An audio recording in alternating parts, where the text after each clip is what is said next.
السلام علیکم ناظرین، میں ہوں آپ کا میزبان مزمل اور آپ دیکھ رہے ہیں نیوز پوائنٹ۔ امریکہ کی براؤن یونیورسٹی کے کوسٹ آف وار پروجیکٹ کی نئی رپورٹ کے مطابق 9/11 کے بعد امریکہ نے دنیا بھر میں جو جنگیں لڑی ان میں ان کے اتنے فوجی نہیں مرے جتنے امریکی فوجیوں نے خودکشیاں کر کے اپنی جانیں دیں۔ رپورٹ کے مطابق 2001 کے بعد 30,170 نے خودکشی کی، جبکہ جنگوں کے دوران 7,056 امریکی فوجی ہلاک ہوئے۔ ناظرین، یہ رپورٹ خاص ایسے وقت میں سامنے آئی جب امریکہ افغانستان سے اپنی فوج کا انخلاء کر رہا ہے۔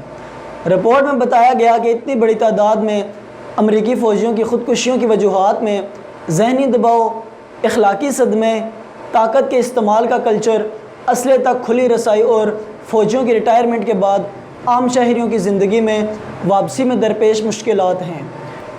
رپورٹ میں کہا گیا، سابقہ فوجیوں میں خودکشی کے رجحانات کو ختم کرنے کے لیے قانون سازی کی گئی لیکن تعداد میں کمی نہیں آئی۔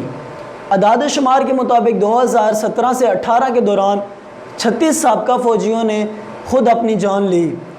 ریٹائر فوجیوں میں خودکشی کی شرح عام شہریوں سے 1.5 گنا زیادہ ہے، جبکہ 9/11 کے بعد 18 سے 35 سال کی عمر کے فوجیوں میں عام شہریوں کی نسبت 2.5 گنا یہ شرح زیادہ پائی جاتی ہے۔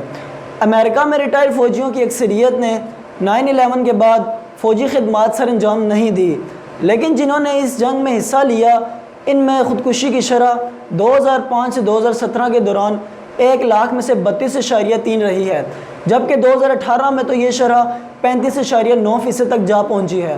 رپورٹ نے اپنے نتائج میں لکھا ہے، ان جنگوں میں حصہ لینے والے فوجیوں سے اس قدر مظالم کرائے گئے کہ وہ اس دباؤ کو برداشت نہ کر سکے اور نتیجے کے طور پر وہ اپنی جان ختم کر لیتے ہیں۔ ناظرین، اسی کے ساتھ اپنے میزبان مزمل رشید کو دیجیے اجازت۔ اللہ نگہبان۔